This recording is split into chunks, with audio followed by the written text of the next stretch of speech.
Hello, I'm Sienna. And I'm Ruby. We're student speech pathologists from the University of Sydney, and today we're going to be talking about developmental language disorder. So, we'll be talking about how to identify and support students with developmental language disorder or DLD. So, firstly, we'll be talking about what typical language looks like in school age children, then what DLD is and how to identify it in children in the classroom, and then how to support students with DLD. So we're interested in what typical school-age language development looks like, specifically in children aged 5 to 12 years of age. So in terms of their sentence structure and grammar, there's an increased length and complexity of sentences. Children can use most irregular grammar structures in their speech, for example, run and ran, see and saw. Children can also understand and use passive voice, for example, my homework is done. They can understand and use comparative words, for example, bigger and smaller. And children can also understand and follow multi-step instructions. In terms of their content, children have an increased word knowledge and use of curriculum-related words, for example, science terms. Children also know up to 6,000 root or base words by the end of year 2, and around 10,000 root or base words by the end of year 6. Children are also moving from learning to read and write to reading and writing to learn by year 3. There's also an increased use of listening and reading to learn new words rather than pictures. Children also have the knowledge that the same word can have multiple meanings and that different words can have the same meaning. Children are also composing various written texts such as narratives and expositions. Children are using language for a greater range of purposes as well, such as debating, persuading, and problem solving. They are using language to discuss more complex and abstract ideas and are able to give reasons and explain choices. Children are also able to change their language style for different situations, such as in the classroom versus the playground. Children also show understanding of others' perspectives. So then, what is developmental language disorder, or DLD? Developmental language disorder is a hidden disability characterized by difficulties understanding and or using language. So primary DLD is in the absence of associated conditions, while secondary is associated with other conditions, such as a hearing impairment or autism spectrum disorder. Then what causes developmental language disorder? Various factors are thought to contribute to DLD, including biological factors, cognitive, and behavioral. Genetics is also thought to have a strong influence. In terms of the prevalence of DLD, 7% of the population have DLD, and 2 children in every classroom.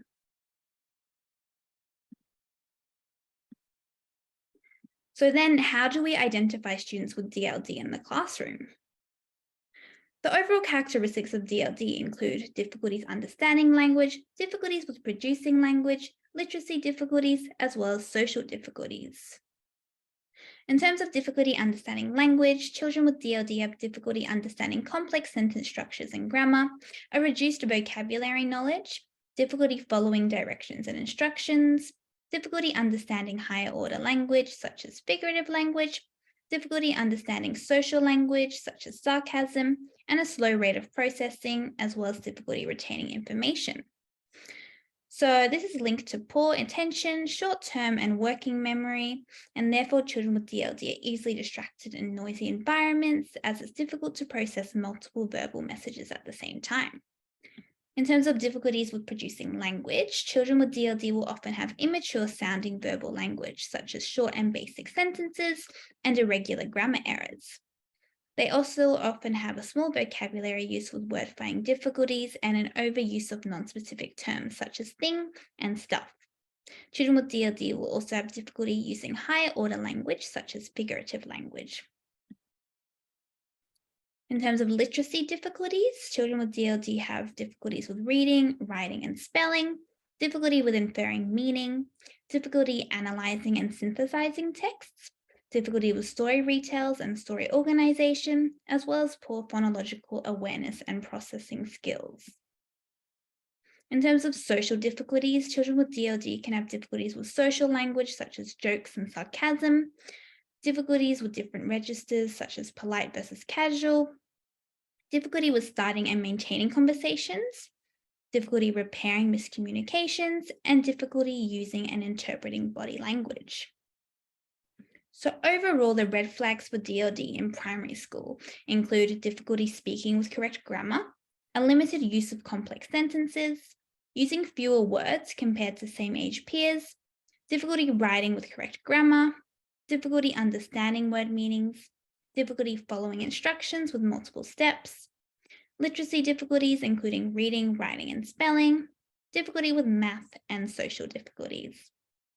So after listening to all of that, you're probably wondering how you can help and what kind of adjustments you can make to your classroom and for your students to help students with DLD. Luckily, there are lots of things you can do. So these include individual adjustments and also general classroom adjustments. So we're going to get started by looking at the classroom adjustments. So the first change you can make to your classroom is reducing the cognitive load. Students with DLD, as mentioned before, have difficulty processing information at the same rate as their typically developing peers. As a result of this, it's really helpful if we reduce background noise and distractions where possible. So this includes things like videos and music on the board. If you're listening to these things or watching these things, make sure that you're not talking over the top of them. If you do need to talk, pause the video, address the class, and then play the video again. Same goes for with the bell rings. Try not to talk at the same time that the bell is ringing, as this makes it extremely hard for students with DLD to listen and understand as they're trying to focus on you and they've also got the sound going in the background. Lastly, if you're doing any work in the computer labs or where students are using devices, making sure the volume on these devices is turned down, or if you're watching videos, maybe just watching them together at the front of the class, as opposed to everyone watching different things or having different sounds going off. So the second adjustment teachers can make to their classroom is thinking about their seating plan or their seating chart for each term. So a student with DLD, as we mentioned before, benefits with less distractions because it makes it easier for them to focus on the important information or the task at hand. One of the main ways we get distractions in a classroom is through kids talking and kids distracting other kids. So one of the best adjustments you can do for a student with DLD is seating them away from those kids that like to talk a lot, and additionally seating them towards the front of the classroom, because that way they're in your direct line of sight and they also are closer to you when you're speaking, so it's easier for them to hear you. The third change we make to our classroom is actually in the way we speak. So reflecting on the language you use and how you deliver instructions especially.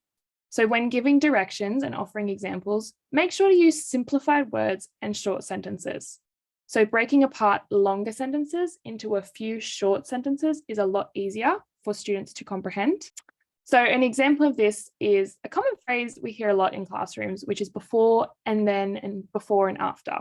So taking away these words is a great way to improve the language in your classroom and make it more accessible to students with DLD. Terms like before and after are actually really confusing, and it makes it a bit hard for children to understand what exactly they are required to do and in what order. So something you might have said before, like, before you go to lunch, you must make sure you've finished reading the passage and answering the questions. Changing that into something like, first, read the text in front of you. Second, answer the questions, then you can go to lunch. Or third, go to lunch. The fourth change we can make to the classroom is with written information. And this is one of the biggest changes you can make and the most helpful changes you can make to your classroom. So there's ways to make assignments and classwork a lot easier to read and understand. These involve three key things. So chunking, layout, and visuals. What's really special about changing the way written information is presented is that it not only benefits students with DLD, but also everyone in the classroom. I'm not sure if you remember being in high school. I definitely do, and getting an assignment, and the point of the assignment was so confusing. The rubric points weren't clear. It was very hard and very difficult to understand what you were actually required to do. And even asking your parents for help didn't offer you any solution because it was still really hard to understand. So these are some changes that you can make to have a really big improvement on the way students interpret written information. So as I said, the first one is chunking and layout. So don't expect students to wade through text, a whole page of text. It's too hard to understand. chunk information and present it in small components with distinct visual sections on the page. So in this example here, you can see the information is chunked into specific sections. It's not just a whole page of text. There's also decent spacing between the lines, and the font isn't too small that it's just what fills up the whole page. Okay, so the next part of changing the way we present written information is layout. So one of the biggest things is having questions and text on the same page. This is beneficial for everyone, but especially for students with DLD, as they often need to go back and look at the questions again to try and complete a task. They often don't get the answer to the question the first time round, and we'll have to check. So it makes it a lot easier if the questions are on the same page, as it's fewer steps that the child has to follow. The last classroom change you can make to the way we present written information is using visuals, and this is a big one. So using icons and pictures alongside written information. This is especially helpful for key actions or instructional words in assignments or tasks. As you can see in the example on the right-hand side here, rather than putting the instructions of the assignment up the top in a big chunk of text, they've broken it down into distinct visual sections, and they've also put an icon next to each instruction.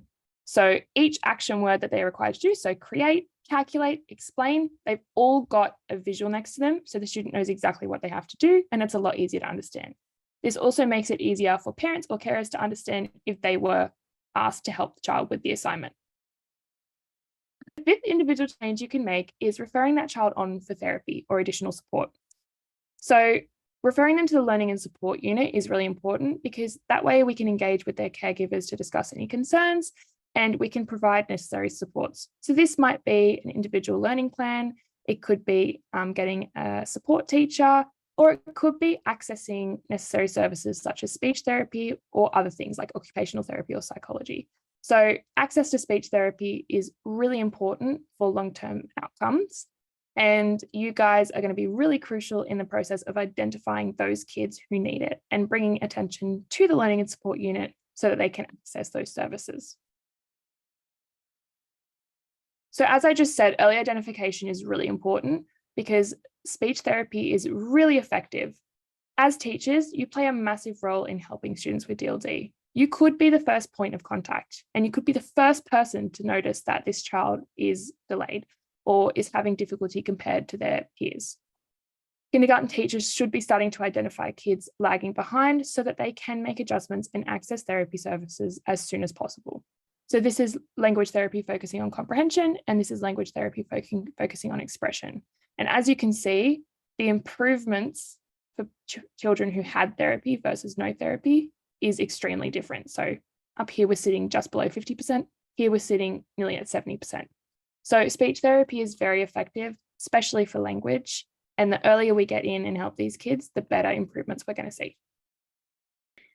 Yep, so as we were saying, access to speech therapy services as soon as possible is really important. And the University of Sydney does have a clinic that has this available. So the University of Sydney Communication Disorders Treatment and Research Clinic, or the CDTRC, has speech therapy available. And this is located at the University of Sydney Camperdown campus. So the contact details are listed here.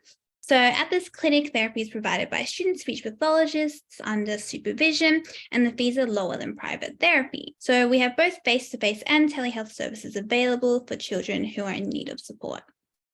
So in conclusion, we want early identification of children with DLD or language difficulties, and then we want to be making whole class teaching adjustments to support those children. And then as needed, having individual support and involving necessary stakeholders. And all of these should result in better speech, language, and literacy outcomes, as well as attitude to learning. We have also listed helpful resources for teachers here. So have a look at those links.